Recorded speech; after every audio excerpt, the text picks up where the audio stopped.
Hey there, guys. All right, today we are back with some more extra credits, this time continuing on with our extra history series on the Articles of Confederation. This time, episode 4, Constitutional Convention. And this is the last episode of this extra history series. So I'm curious how they will cover it. So far, I've been a bit iffy on this. I don't know. It's been okay. It hasn't been outstanding for an extra history series. This has just been what like the quality that I expect from extra history. But before I dive in, make sure you go and check out the links in the description box below. I would love it if you joined the Discord and followed me over at Twitch. Let's go ahead and dive right in.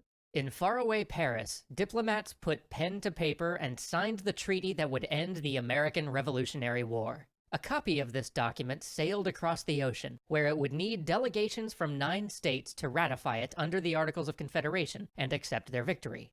Only 7 states showed up. No fucking way. Oh my god.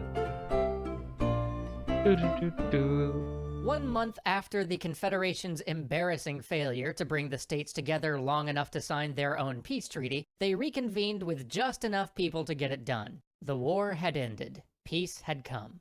George Washington welcomed this with open arms. He had won the love of the nation and the respect of its statesmen. Some speculated, or even hoped, that he would use his popularity and the army he controlled to install himself as the new leader of this fledgling country. Instead, he resigned. He gave his power back to Congress and declared that he wanted to return home and live out the rest of his life in peace as an ordinary citizen.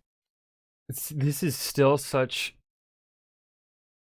an anomaly in history.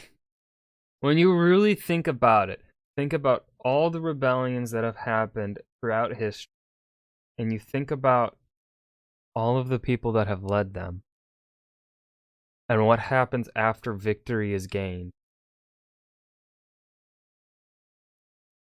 The only one that I know of that has actually given up power after helping lead and win the war, the war for like the revolution or the independence, is George Washington. I can't think of any others. If there are others, let me know. But if we let's look at Russia. No, I don't really know enough about the Russian coup in the 90s to end the Soviet Union enough to really speak on that one. But the Russian Communist Revolution, right? The leader of that revolution took control of the country. France, there were like 3 different fucking revolutions, and each leader of that like revolution took control. Eventually, the British with their own civil wars. The Glorious Revolution, I think it was. Was that the one with when the Puritan dude took over that I forget the name of right now, but I'm certain some British person will come in and angrily type in the chat, type in the comments that I'm a stupid American that doesn't know history. But really, George if this had been any of the other Americans, I don't think any of the other American generals would have stepped down.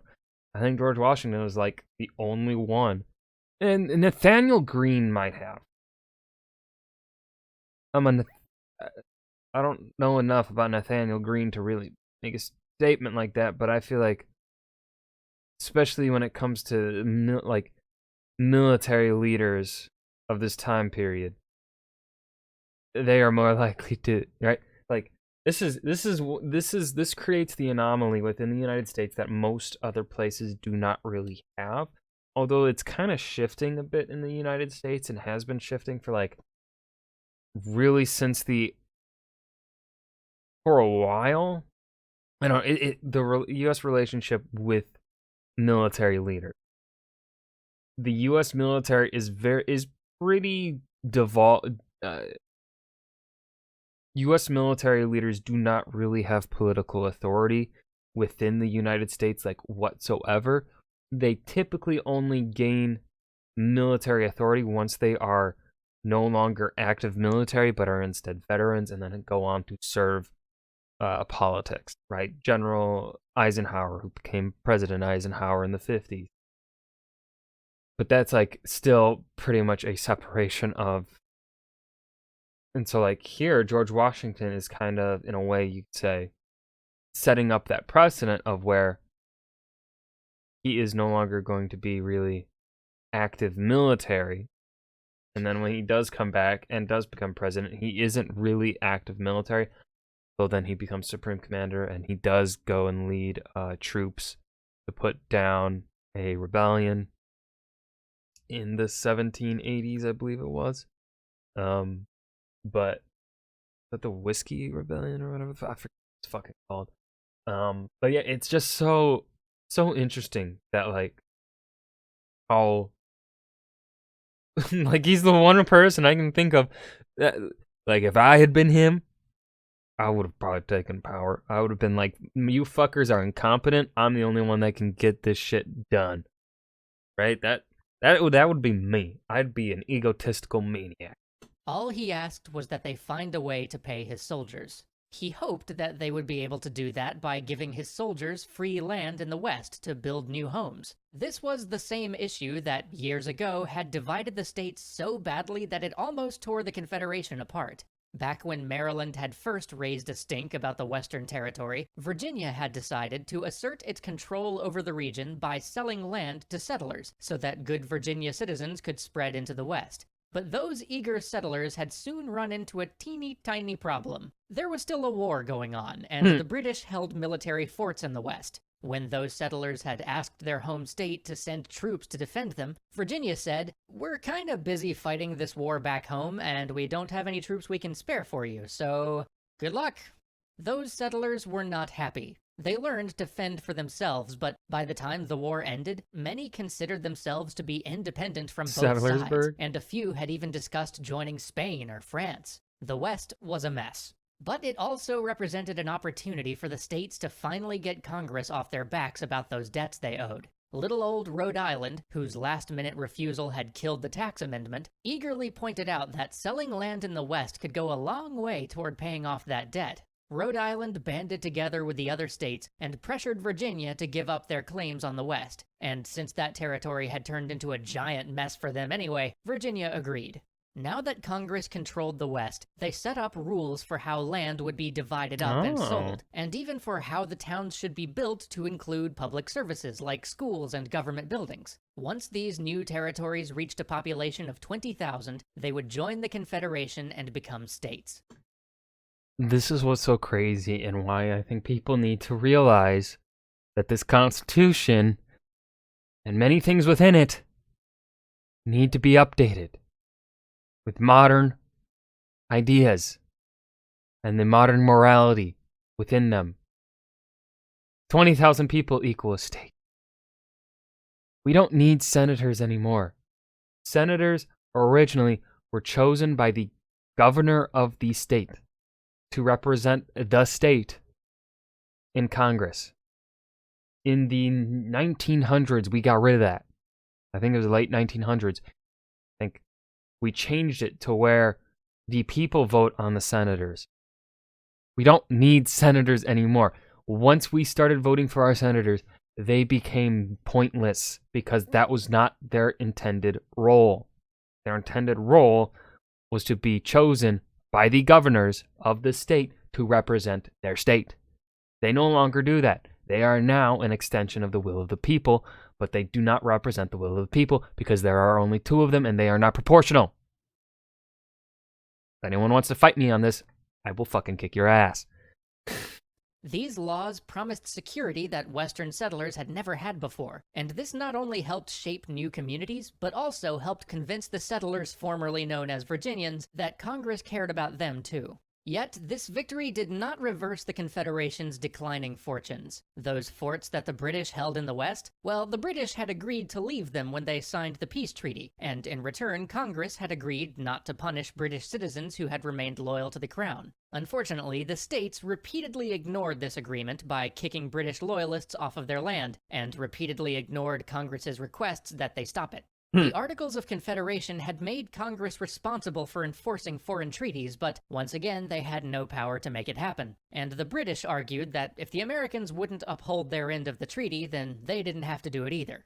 The British stayed in their forts, perfectly positioned to sweep in and pick up the pieces when the United States fell apart. Both Europe and America had begun to take bets on when that would be, since it seemed inevitable at this point. The Western land sales hadn't come close to paying off the national debt, and now the states were making it even worse by printing their own money in open defiance of the Confederation rules stating that they couldn't. They had even begun to fight among themselves. Literally, the states How the fuck is this country still alive? States of Connecticut and Pennsylvania were at war over a border dispute. Newspapers had begun openly calling for the states to break apart and form new regional confederations. Many early revolutionaries saw this as the natural order of things. They had built their revolution on distrust for British Parliament, and they had never intended the Confederation Congress to step in and take its place. Their states were their home countries, not some vague idea of a continental union.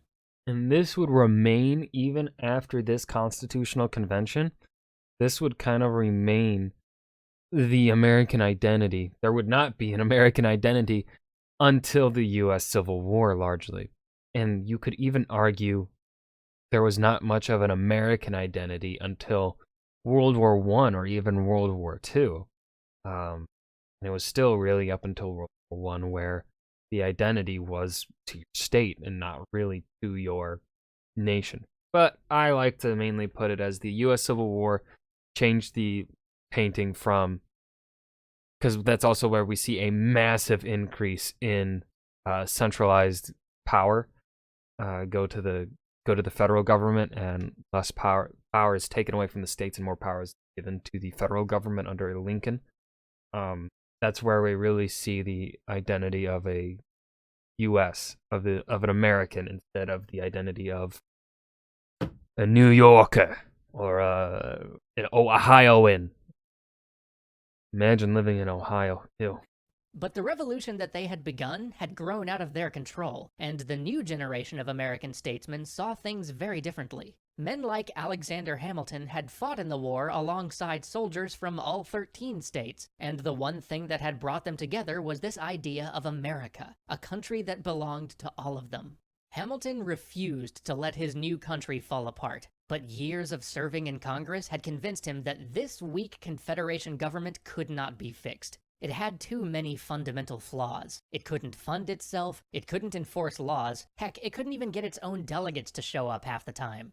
Convincing the states to replace the Articles of Confederation with an untested new constitution that had even more power, that would be an uphill battle, but Hamilton had won tough fights before. He just needed an opportunity. So he decided to make one. In 1786, a small convention of states gathered to discuss trade policies. The Articles of Confederation left each state free to decide how to manage trade across their borders, and the result had been a complicated mess of competing state laws. Everybody expected to hash out some new specific policies at this convention, but Hamilton insisted that they all look at the bigger picture. Did they really want to meet like this again and again over every river and every trade route they shared with their neighbors? Wouldn't it be easier if they had some central authority whose job it was to decide these matters? Someone like, I don't know, Congress?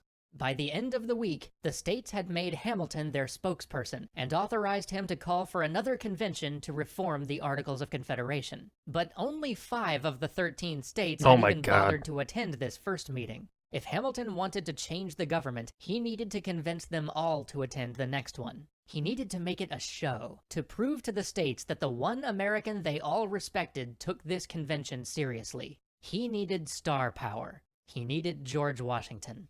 Washington had wanted to replace the Articles of Confederation since watching his soldiers nearly starve to death at Valley Forge, but he had since retired home to Virginia and sworn off public life. He didn't want to use his fame as America's first general to become a dictator. But if he attended, Hamilton knew that important people from every state would want to be there. Even Benjamin Franklin might take a break from his new hobby of inventing bifocals to pick up his old hobby of writing constitutions. Hamilton turned to his friend and fellow congressman James Madison for help. Madison came from the same state as George Washington, but he had always been the odd man out in Virginia That politics. guy. Where other statesmen loved to showboat and brag about their accomplishments, Madison worked quietly to get things done and let others take the credit. He had pushed for the tax amendment, he had helped convince Virginia to give up its western land claims, and he had organized the small convention that Hamilton had used to call for the reform of the Confederation. Now the time had come at last for him to step into the public eye and earn a place in history.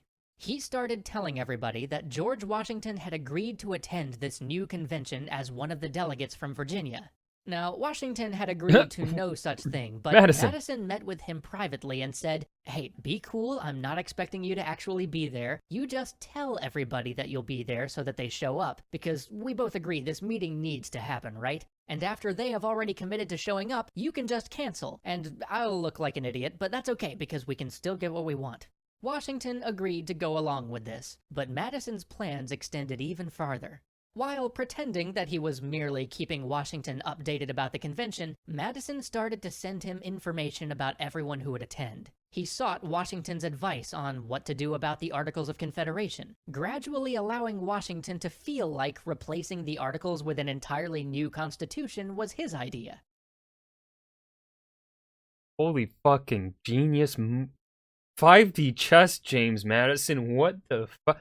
Motherfucking Littlefinger over here. Little by little, he persuaded Washington that not only would the convention be a success, but that it would actually look really bad if the hero of the revolution decided to not attend this historic constitutional convention. And so Washington, ever mindful of his legacy, decided, all right, you know what? I'm actually going to go to this thing. Now that he and Hamilton had their star guest, Madison left nothing to chance. He read philosophies and histories that helped him to build an exhaustive counterargument to every possible objection about the evils of central government. He compiled a list of every failure under the Articles of Confederation, a scathing 13-page record of starving troops, broken treaties, and failed legislation. God, 13 pages back then? Now we have overbloated fucking legislation. When the convention met, he sat down with his fellow delegates from Virginia, including Washington, and convinced them all to adopt his so-called Virginia Plan. A plan that called for the Articles of Confederation to be abolished and replaced with a new constitution. Some hesitated to accept this bold idea, but as soon as they realized that Washington endorsed it, none of them wanted to oppose him. Finally, on May 25th, 1787, delegates from all 13 states met and chose George Washington to lead the Constitutional Convention. Immediately, the Virginia delegation laid out their plan to replace the Articles of Confederation. Over the next few months, Alexander Hamilton and James Madison led debates that picked apart the Articles' flaws and recast them into a centralized government with powers specifically granted to deal with all of the issues the Confederation Congress had struggled to resolve. Together, they created the United States Constitution. But that's a story for another time. But what if that story never happened? What if the Articles of Confederation never got replaced, and the U.S. never got God, I haven't watched Alternate History Hub in a while. Who are you? I'm Cody from the Alternate History Hub. Someone on YouTube told me that you guys like to leave your studio open, so guests like me can drop by the show. Okay, that's not quite true. It could be true. That's kind of what I do. I talk about what might have happened if things went a little bit differently. The what-ifs of the world. Like, what if the Articles of Confederation stuck around? What might have happened to the United States? That actually does sound really interesting. Then come by my channel, the Alternate History Hub, and I'll tell you all about it. You know what? I will do that. Thanks for dropping by. And thanks to all of you for watching. We will see you next time. Lil, would you please lock the door? Okay. I think I watched that one. Didn't I watch? Have I watched that one? I can't remember. That was the Articles...